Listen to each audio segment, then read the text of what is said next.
Rodé et à Cayenne à l'occasion de la fête de la musique et ça nous invite aujourd'hui dans ce nouveau numéro de l'Après le Trésor. Bonjour Bobby. Bonjour. Comment allez-vous? Très bien et vous? En pleine forme? Très très content d'être là avec vous. Nous sommes très heureux également de vous accueillir. Bonjour Jayana Kim. Bonjour, comment? Moula et toi? Moula pas plus mal. Comment toi Fika? Qui est la grâce bon Dieu toute bête bon. Moula la santé bon, là. Alors.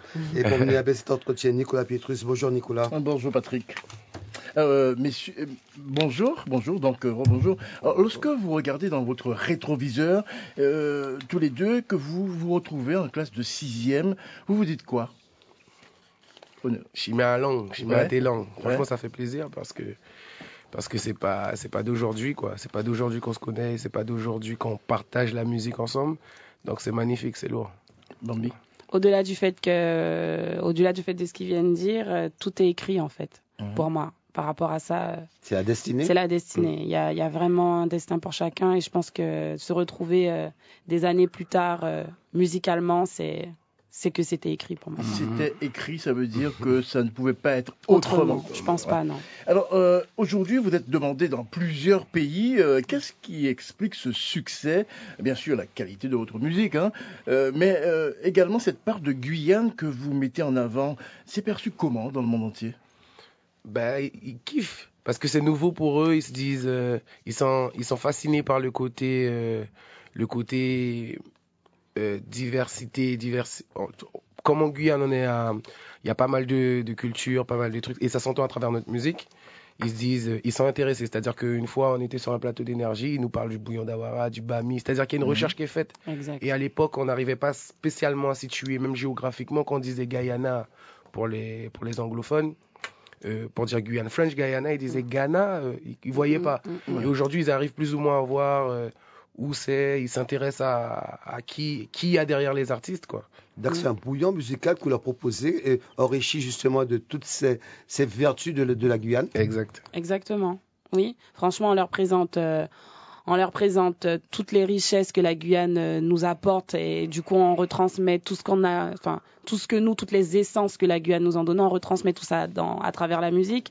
Et donc du coup, comme Jayana a dit, il y a beaucoup de personnes qui s'intéressent maintenant à la Guyane, à notre culture, parce qu'à l'époque, on s'intéressait beaucoup à la Guadeloupe et à la Martinique.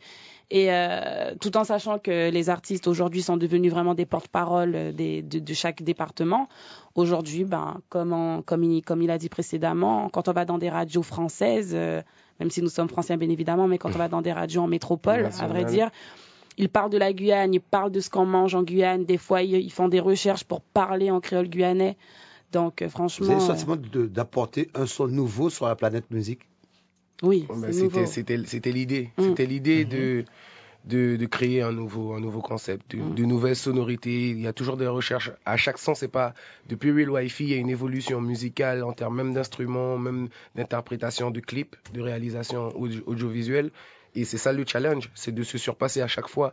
Chaque sortie, qu'on mette la barre encore plus haute et que les gens se disent « Ah, mais c'est réalisable, je n'osais pas peut-être mettre un peu de compas dans du rap. » Ils l'ont fait, ils ont osé. Et c'est ça notre truc, c'est l'audace, quoi. Donc le pays est un pays multiculture, la Guyane. C'est notre force. Et alors, quand vous parlez de la Guyane, vous voulez faire passer quel message, notamment ici en Guyane et également à l'étranger? Que la Guyane est un pays comment, où il fait bon vivre, c'est vrai, mais vous dites quoi, votre message?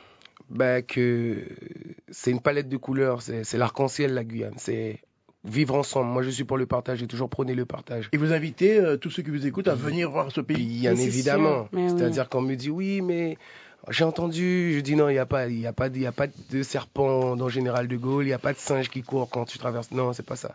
Et au-delà de ça, il y a le côté nature qu'il faut mettre en avant. En Guyane, on a ça ici et nulle part ailleurs. On est en Amazonie, donc c'est magnifique. Malgré tout, il y a comme une réalité locale, c'est cette montée de la violence, notamment auprès des jeunes. Est-ce que vous en parlez dans vos chansons, dans vos clips? Bien sûr.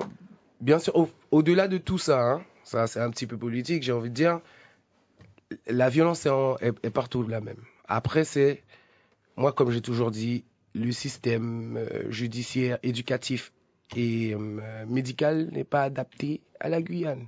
C'est-à-dire qu'au-delà de ça, les artistes, ils veulent bien faire passer des messages, on le fait, il n'y a pas de souci. Mais derrière, il y a un travail à faire. Mais il y a un travail beaucoup plus profond. Ça fait 10 ans qu'on essaye les mêmes choses, ça coince. Il faut essayer de changer quelque chose, il faut adapter. On est en Amérique du Sud. Vous voyez, il y a des choses à faire et nous, on peut pas faire le travail.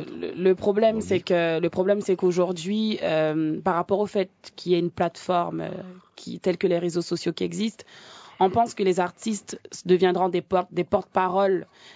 On pense que les artistes pourraient faire ce qu'en réalité, ils n'ont pas les armes pour. Il ne faut pas tout confondre, je pense. C'est-à-dire que nous sommes des porte-paroles, mais avant tout, on fait de l'art. C'est-à-dire que l'art est là pour divertir, l'art est là pour amuser. C'est-à-dire que on est là pour faire du bien aux gens, pour leur faire se déconnecter. Donc, à travers des thèmes qui... Oublier un peu leurs problèmes. Pour qu'ils oublient. C'est clairement pour ça qu'on chante, en fait. La musique, c'est fait pour ça. Et il y a la politique, il y a l'éducation, il y a la musique, il y a la peinture, il y a tout, il y a plein de palettes, il y a plein de choses et on peut pas résoudre les problèmes de la société, il faut pas tout concentrer sur la musique aujourd'hui, il faut pas tout confondre, je pense parfois. Et je rappelle que nous sommes sur Guyane la première après le 13h, les auditeurs évidemment peuvent vous poser des questions, 31 9000. Et je rappelle que votre spécialité, c'est le dancehall, c'est ça? Oui. Oui. Alors, cette musique a souvent été interprétée comme une musique portée sur l'amusement, quelquefois la violence, on en a parlé, et aussi le sexe. Alors, vous vous reconnaissez dans cette définition? C'est de la dancehall. C'est de la dancehall, c'est ça la dancehall. C'est qui n'aime pas ces trois choses. Enfin, qui n'est pas passé par là, où j'ai envie de dire. Voilà, vous avez eu votre période d'adolescence où je sais pas même comment ça se passait à l'époque. Vous devez être pareil. Ben ouais. Mais il y a pas que ça. Il y a des messages d'amour, il y a des thèmes où quand je fais un son comme One in a Million, peut-être qu'on n'en parle pas, ou quand je fais un son comme Pas Plairé, ou quand je fais un son comme Levé Modéo Laro, bizarrement, beaucoup de chansons pour les femmes. Des fois ça passe un petit peu inaperçu. Quand je fais un son comme Femme Guyanaise où je mets en avant les femmes, c'est toujours de la dancehall, du reggae, et il y a pas que ça. Et justement, les jeunes, beaucoup de jeunes en tout cas, se retrouvent dans votre musique, même aussi d'autres, qui sont un peu plus âgés. Alors, quel regard, justement, vous portez sur cette jeunesse guyanaise? Moi, je suis fière. Parce que il faudrait peut-être aussi que l'on parle de ceux qui réussissent. Il faudrait que l'on parle de ceux qui portent la Guyane au-delà de nos frontières. Il faudrait qu'on parle des étudiants guyanais qui réussissent à faire de très belles études et de très grandes études, des sportifs qui battent des records. Voilà, d'ailleurs, bon courage. Il faudrait que l'on parle aussi du banc en Guyane, parce qu'on voit beaucoup de reportages sur le mauvais chez nous, mais rarement d'études et de reportages poussés sur la réussite de chez nous. Parce que vous savez, nous-mêmes, aujourd'hui on fait le tour du monde grâce à la musique, mais en faisant le tour du monde, on tombe souvent sur des Guyanais qui réussissent, on tombe souvent sur des Antillais qui réussissent. C'est-à-dire que vous vous rendez même pas compte, je pense, enfin certaines personnes ne se rendent pas compte, je pense, de la puissance qu'ont les Guyanais à l'extérieur. C'est-à-dire qu'il faudrait vraiment ouvrir l'esprit et accueillir le bon avant de mettre en avant le mauvais. Mais je rappelle que si vous êtes là aujourd'hui, c'est parce que vous faites d'excellentes choses, vous représentez très bien la Guyane. D'ailleurs, vous avez reçu un prix avec des milliers de vues. Alors, comment vous interprétez ça dans votre tête? 8 millions, 500 000... les chiffres... Ouais. Ben, ça fait plaisir. On a fait du bon bout de chemin depuis Real Wi-Fi ensemble. Et du coup, c'était ça le challenge, c'était de péter des barrières et que le truc traverse. Aujourd'hui, où Madagen a fait single d'or, plus de 10 millions de ventes, plus stream confondus, c'est énorme. C'est énorme. Donc, on remercie les fans, on remercie les médias, on remercie tout le monde. Et ce n'est que le début, j'espère. J'ai une question. Est-ce que pour réussir, il faut commencer à l'extérieur de la Guyane? C'était votre cas, Jeanne King, où vous êtes fait connu d'abord à l'extérieur de la Guyane, vous avez travaillé à l'extérieur de la Guyane? Non, du tout. Moi, depuis 2007, je passe sur les ondes de Guyane première. Oui, mais votre carrière a comme débuté quand vous étiez en France. Vous avez fait vos premiers sons que vous étiez en France. Mes premiers sons, je les ai faits en Guyane. Mes premiers... Là où j'avais eu du succès? Là où j'ai eu du succès, c'est d'abord en Guyane. Oui. Et c'est important de le dire. D'ailleurs, je remercie tout le monde, tous ceux qui ont contribué à ce que je suis devenu aujourd'hui, parce que c'est parti d'ici. C'est parti d'en bas, c'est parti de 2007. Je suis destiné à briller, femme guyanaise, etc., etc. Pas gain regret. Voilà, ça a d'abord commencé par le reggae, pour ceux qui connaissent pas. Et puis après, je me suis orienté et pour vous, dancehall. C'était le même cheminement pour vous? Moi, ça a commencé en Guyane. Real Wi-Fi, c'est parti de la Guyane. Le premier clip réalisé a été fait en Guyane.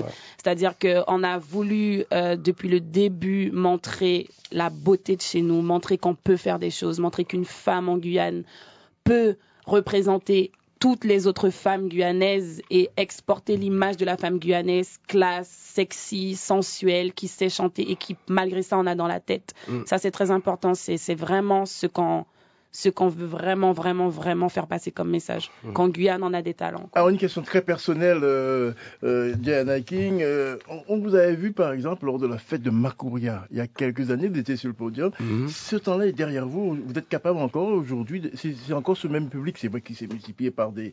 Mais aujourd'hui, êtes-vous encore capable d'être proche de ce public? Ah, mais bien sûr, c'est ça. C'est la Guyane à mon côté, la Guyane en grand, c'est moi qui ai créé ces slogans-là et c'est pas anodin. Allez, on va poser la question directement. Les millions de vues, là, est-ce qu'on reste nature, on reste tel que... Comment est-ce que vous arrivez à gérer ce succès? Bien sûr, on garde les pieds sur terre, on est totalement lucide on face est à ça. nous.